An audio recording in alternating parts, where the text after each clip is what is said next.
Assalamualaikum warahmatullahi wabarakatuh. Perkenalkan, nama saya Eci Febrilia, NPM 1951010328, Program Studi Ekonomi Syariah semester 5, Fakultas Ekonomi dan Bisnis Islam. Video ini dibuat untuk memenuhi tugas metode penelitian yang diampu oleh Bapak Dr. Muhammad Iqbal Fasa MEI. Tujuan saya membuat video ini adalah untuk mereview ulang materi yang telah diajarkan dan dipelajari setiap pertemuannya. Baiklah, di pertemuan pertama kami diajarkan tentang kontrak kuliah. Yang pertama, materi diskusi wajib dirangkum dan dikirim setiap pertemuan, dan slide wajib di print copy. Yang kedua, belajar sesungguhnya, yaitu sebelum kuliah, ketika kuliah, dan setelah kuliah. Yang ketiga, keaktifan. Aktif ditandai absen berwarna hijau, hadir ditandai absen berwarna biru, dan tidak hadir ditandai dengan absen berwarna merah.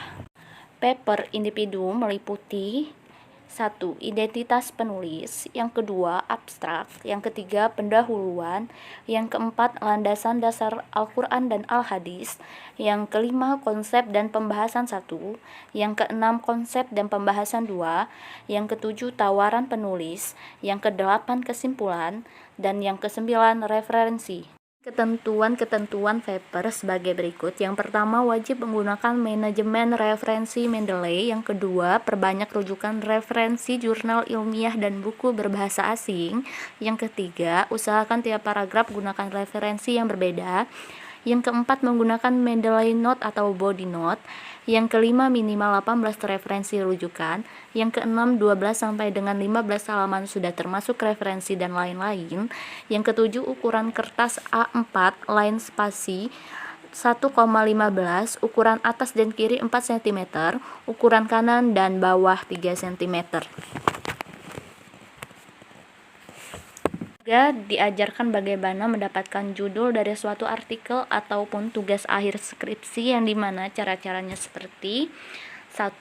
Konsultasi kepada pembimbing akademik dan juga pada kakak-kakak tingkat. Yang kedua, perbanyak membaca dan mengumpulkan referensi artikel dari Google Scholar, dan pahami diri kalian mampu dalam mata kuliah apa, dan tekuni mata kuliah tersebut sehingga mendapat topik yang benar-benar sesuai dengan kemampuan diri. Pertemuan kedua, kami belajar tentang poin-poin dalam penulisan paper dan poin apa saja yang terdapat dalam poin pendahuluan, yang dimana sangat penting dalam penulisan paper adalah pendahuluan, literatur review, metodologi penelitian, hasil, pembahasan, kesimpulan, saran, dan juga referensi. Sedangkan poin yang terdapat dalam pendahuluan yaitu latar belakang, data, dan fenomena, dan juga tujuan. Latar belakang merupakan penjelasan dalam bentuk uraian paragraf yang berisi alasan mengapa sebuah karya tulis dibuat dan guna mendukung penulisan karya ilmiah yang kompeten. Maka latar belakang yang baik harus disusun dengan detail dan disertai data atau fakta yang mendukung. Contoh bagaimana cara menentukan judul yang spesifik, seperti X1 sama dengan pertumbuhan ekonomi, X2 kesejahteraan, Y indeks pembangunan manusia.